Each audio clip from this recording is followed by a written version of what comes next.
Bugün 23/1/2016 burası Muradiye Camisi'nin tuvaletleri.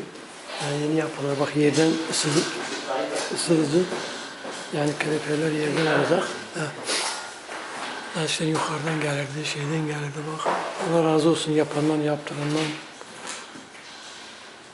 Burada olan bunlar cemaatli, bütün namaz kılanlardan, yardım edenlerden.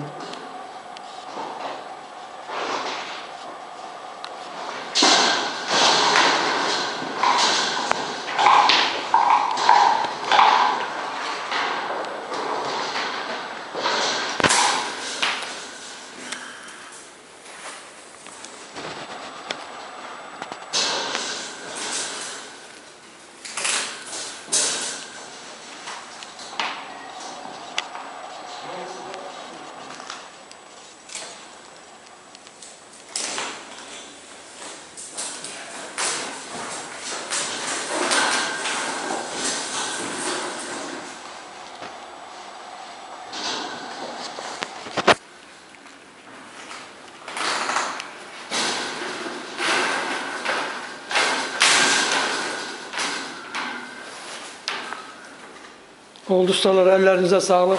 Allah razı olsun. Sağ olun.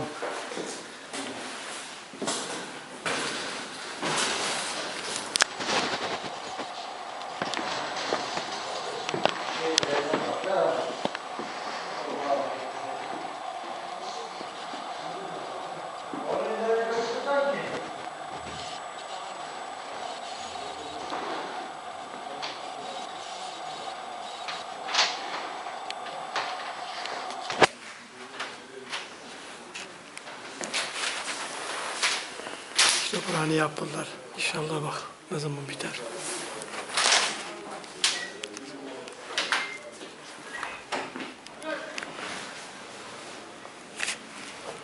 Görüşürüz. Allah razı olsun.